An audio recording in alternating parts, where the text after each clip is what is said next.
The driveway stand, a tale of bricks and justice. I pulled into my quiet cul-de-sac in Willow Creek, Virginia.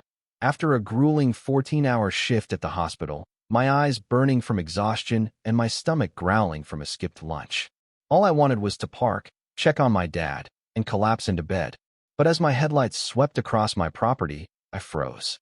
Two pickup trucks and a minivan were sprawled across my private driveway like they owned it. One blocked the garage, another sat crooked on my grass, and the third unbelievably was parked right over the ramp my father, a stroke survivor, used for his wheelchair. A handwritten note taped to my mailbox read, "Overflow parking for HOA summer potluck. Thank you, kind neighbor." Kind. I hadn't agreed to anything. I sat in my car, engine humming, staring at the audacity. Then I saw her, Lydia Harper, the HOA's self-appointed queen, strutting across the street with a wineglass in one hand and a clipboard in the other, her smile as sharp as a razor. She'd turned my home into her parking lot without so much as a text. This wasn't just about cars. It was about respect or the lack of it. And as I watched her laugh with her clique, I knew, if Lydia wanted to play dirty, I'd build something she'd never forget. The next morning, still running on fumes, I waded into the potluck crowd gathered in the community park across the street. Folding tables groaned under casseroles and fruit platters, and a Bluetooth speaker blared soft rock. Lydia spotted me and sauntered over, her heels clicking like a countdown. "Oh, Tom, you're back early," she said, as if I'd crashed her party. "The cars will be gone by evening. You don't mind, do you? It's just one event." Her tone suggested I'd be a monster to object. "Did you ask to use my driveway?" I asked, keeping my voice level. Her eyes darted away.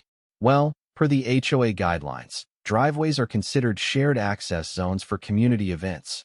Shared? My deed said otherwise. I didn't argue, not yet. Instead, I snapped photos of the vehicles, the ramp blockage, and the note, then went inside to check on Dad.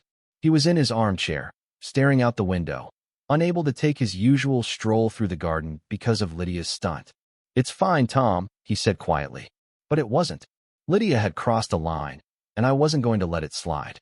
That night, I filed a formal complaint through the HOA's online portal, attaching my evidence and a property survey proving my driveway was private. I cited accessibility laws, knowing they'd make any lawyer twitch. The response came within hours, signed by Lydia herself.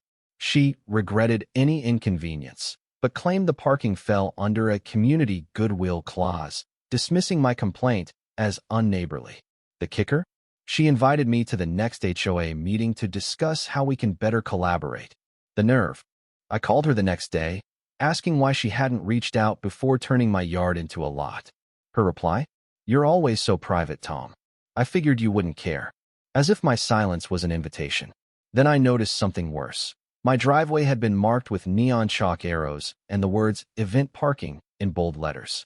It was temporary paint, sure, but it screamed official, like Lydia was staking a claim. I called the non-emergency police line, but the officer said it was a civil matter unless I had no parking signs posted. The law wasn't on my side yet. Talking to neighbors, I learned I wasn't alone. Lydia had a history of steamrolling people, finding one for a mailbox color violation that wasn't in the bylaws, changing the gate code without notice, even charging a widow for unauthorized porch plants. No one had fought back. She was too loud, too relentless. But I was done. I wasn't going to win with emails or debates. I needed something permanent, something undeniable.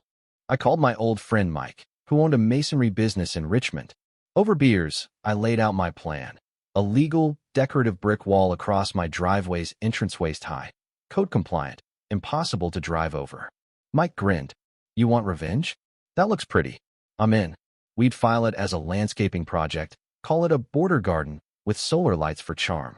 It'd be built fast, quietly, and by the book. Lydia would wake up to a fortress she couldn't touch. I submitted a permit application to the city, describing a decorative boundary for soil retention and aesthetics. A buddy in the zoning office fast-tracked it, and by Thursday, it was approved.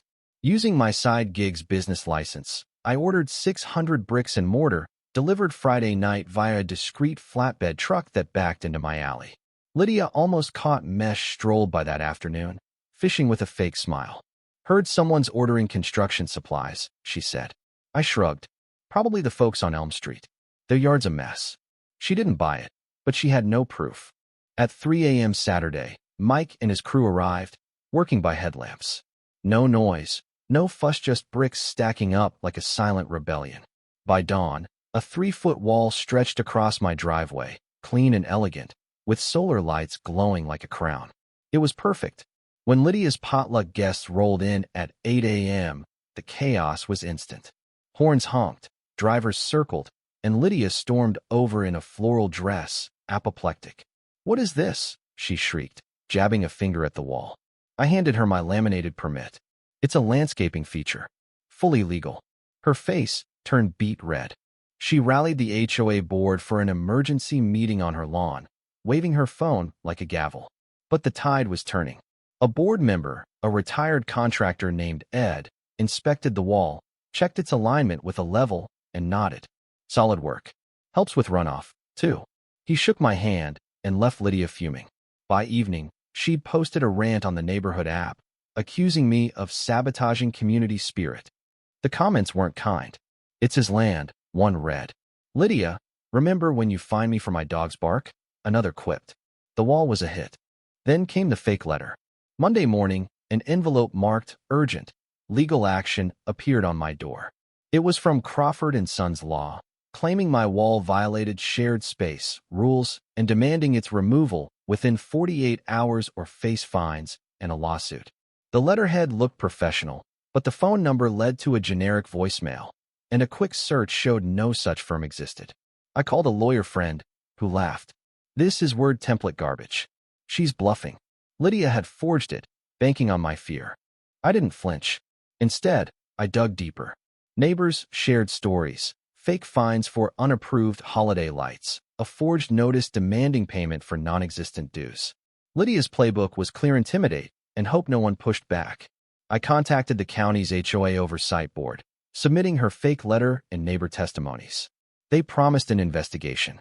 Then I invoked an HOA bylaw allowing residents to call special meetings with enough signatures. I had 10 by lunch. The meeting was electric. Lydia arrived with a PowerPoint, ready to paint me as the villain. But the oversight board's investigator crashed the party, holding up her forged letter. "Did you send this, Miss Harper?" he asked. She admitted it, claiming it was for the community's safety. He listed the penalties for document forgery: fines up to $4,000, potential charges. The room gasped. Neighbors unloaded years of grievances: bullying, fake fees, harassment. Lydia tried to interrupt, but the board president silenced her. "You're suspended, effective immediately."